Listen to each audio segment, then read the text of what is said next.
Welcome to the House. It's a little different. You're probably wondering why we're starting the last week of the regular season. And that's a very, very fair question.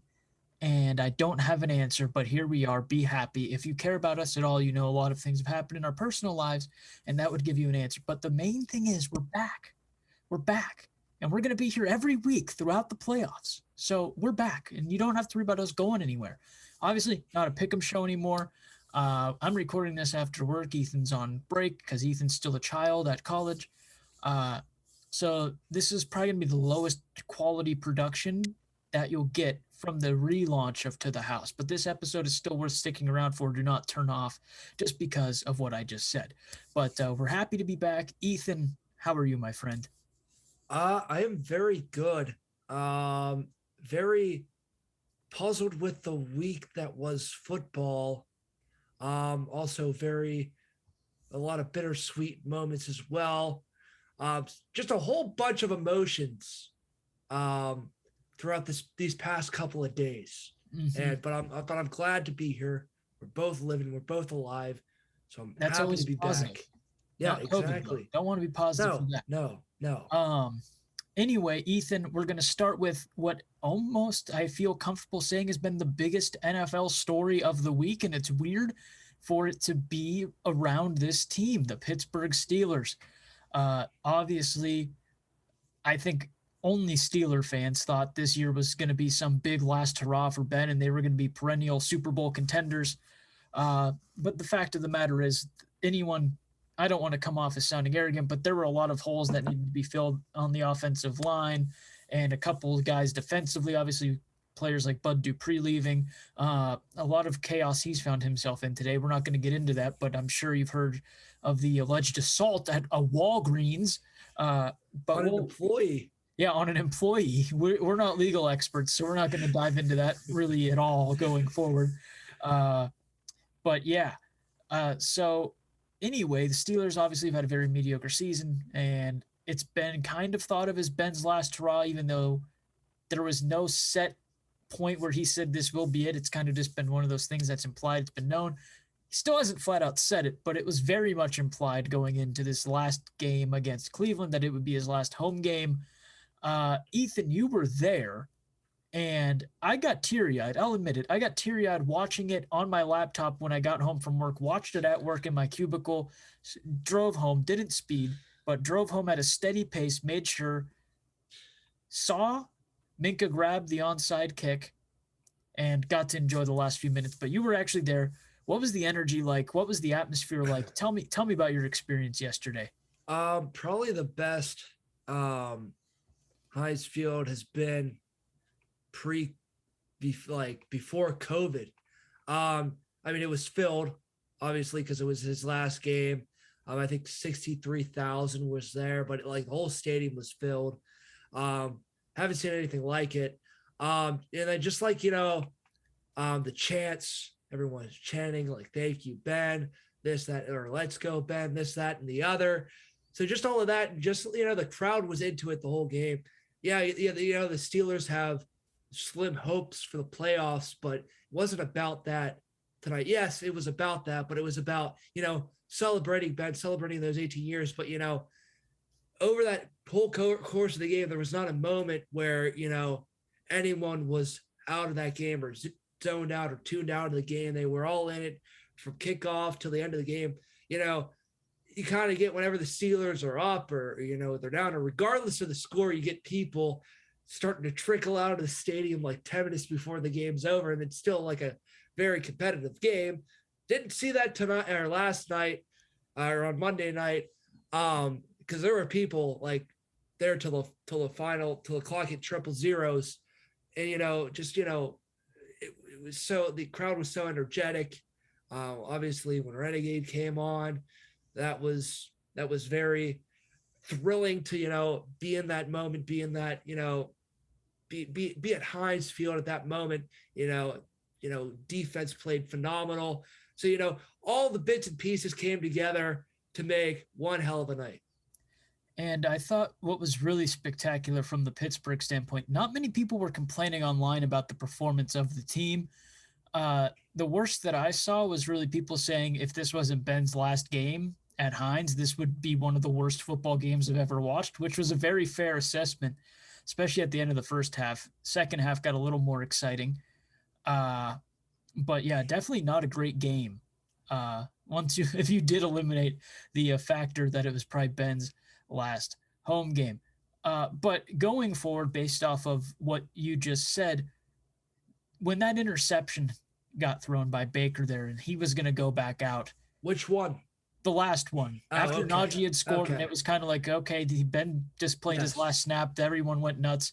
They Yep. get the Yep. Yep. interception.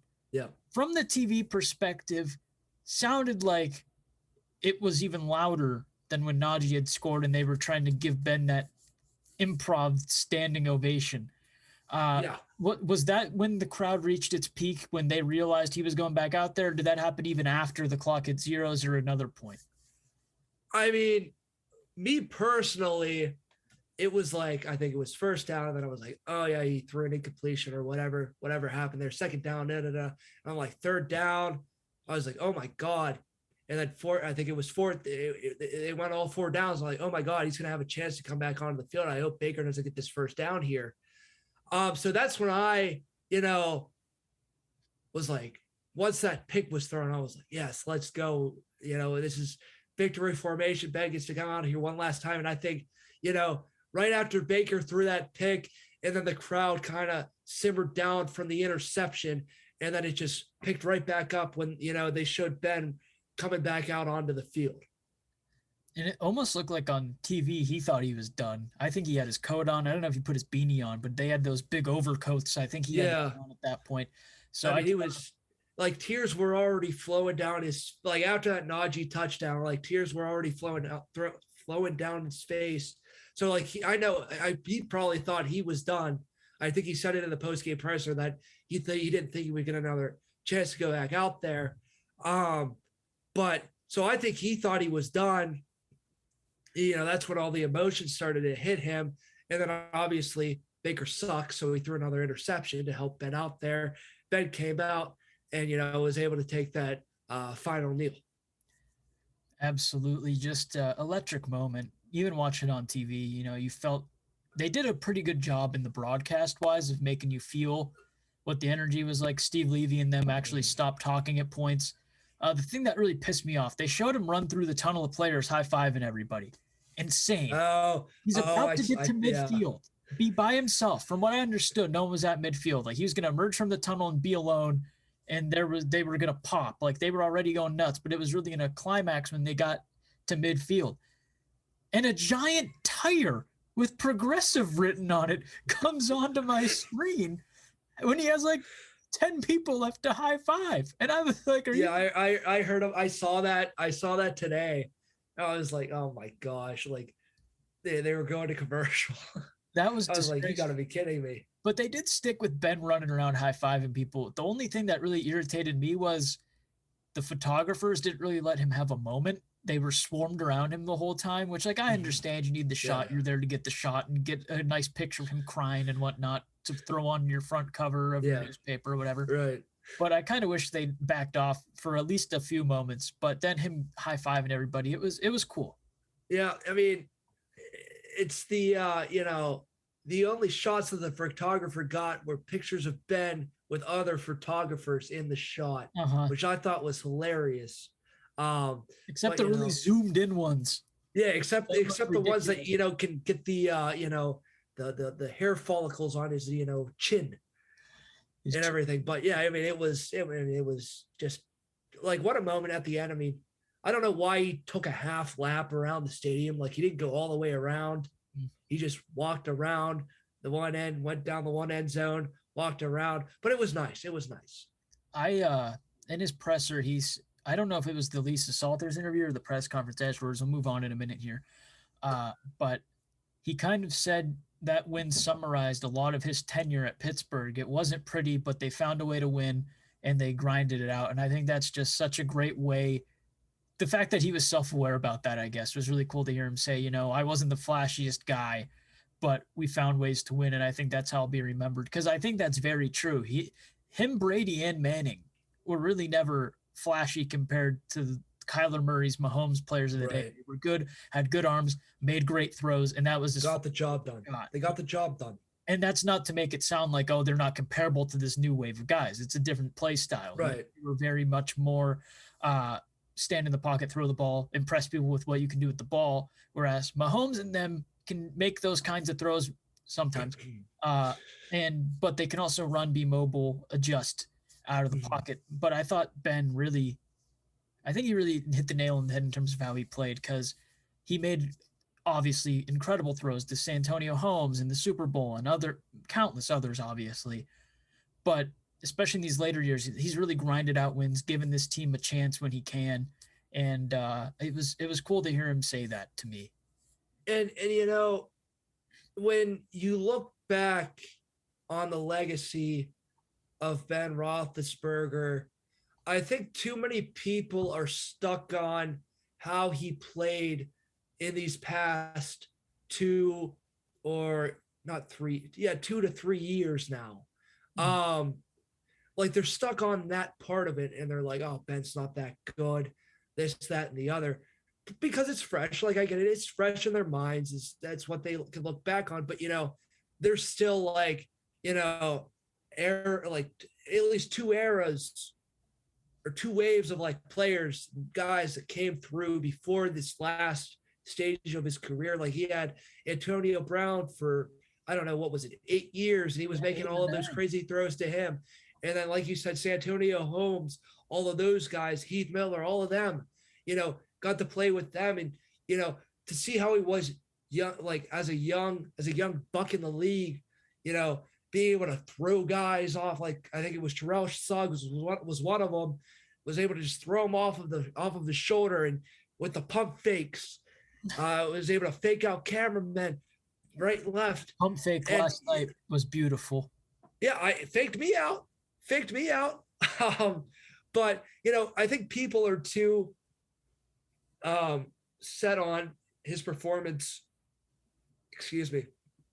over the past 2 to 3 years, and you know, not really looking back at his career as a whole. And I think, you know, once he officially retires, I think people are going to, you know, appreciate how great of a quarterback Ben Roethlisberger actually was, because, you know, people were calling for him to be benched in the middle of the season. But, you know, once people are able to, you know, sit back, take a deep breath, and, you know, assess and look at his career as a whole, you're going to see these people appreciate him a hell of a lot more. And I think that was the cool thing on social media. Granted, there were some people that are like 12 and just were like, oh, he sucks. Why are we honoring him? But there's a lot of respect shown from a lot of different fan bases, especially the divisional teams. I saw a lot of Ravens and Bengals fans saying, you know, it was really fun to play him, win, lose, or draw. You know, Ben always brought his best, and there were a lot of great games. And I thought that was cool to see that mutual respect, especially when people are so comfortable trashing others. Also, if anyone's like, well, Brady's still doing it or whatever, Ben almost died in a motorcycle crash and has broken probably every bone in his body. So I don't want to entertain that. Respect to Brady and Rodgers and the other older guys that are still doing it. But Ben's been roughed up. When he gets into the Hall of Fame, he's going to be the biggest quarterback to ever get in the Hall of Fame, I believe. He took his lumps. Someone else that took their lumps, Washington football team. Bad railings. They don't have a name, but they're going to get one on February 2nd. I've been told, not me, I read it. Okay, I don't know why I worded that like someone told me. Red Wolves and Wolves are out because of copyright or trademarking issues. Yep. Now it's time for some fun. Ethan, what's their name going to be? Okay. Don't come at me, but I saw a TikTok today. Oh, this is going to be great. And somebody on my hat head. Anyone somebody I think it was like a link on Twitter, and hold on, let me get this full story. But somebody leaked the name of the team. Like there was a link to the team's website, and it had the team name. Hold on, had the team name, but Admirals, they weren't on the list, right? I think they're still. I don't know. I didn't think I saw it. One of the higher ones, I think, Admirals. Okay, but so I guess it was some link like like somebody typed that in, like WashingtonAdmirables.com, and it redirects you to the team's official website. Oh, Whereas as I don't know if they fixed it yet, but I mean they probably did, but that might be the team name. So that's what I'm going with. okay. Because it's the Washington football team. Number one, they've had sewage leaks coming down in their stadium. They had railings fucking toppled over. So anything is possible at this point. Yeah. Yeah, Yeah. I've seen some of the names that are high up on like the list. I like Armada. I love Admirals. Mm-hmm. Whatever else there is, I personally, I really don't care. I saw Red Hogs. I Yeah. don't remember the That was connection, one of but them. that's stupid. Don't name your team the Red Hogs. I'm sorry. I'm kind of hoping for more of like a war or Revolutionary War, nation's capital like Mm-hmm. twist on it. Anything along those lines would be cool. I like Admirals though. Out of all of them, Admirals is cool. Yeah. Wouldn't mind Armada. So either one of those No. two. I know it's No. not too exciting. We didn't see anything vastly different, but those are probably my top two. Jerseys look the same too from what they're showing. Yeah, I'm assuming Uh, they're keeping color schemes. yeah. So Color scheme's the same, just a little like minute details that are different, but mhm. nothing like crazy over the top.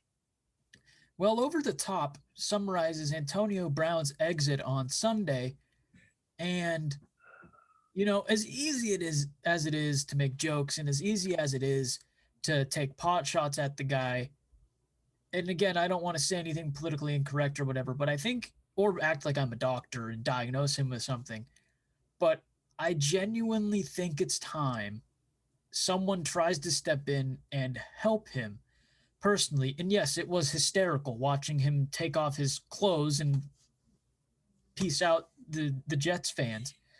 But I'm concerned, off the field, all these accusations, throwing furniture, sexual assault allegations, and just a myriad of other stuff with the mothers of his children.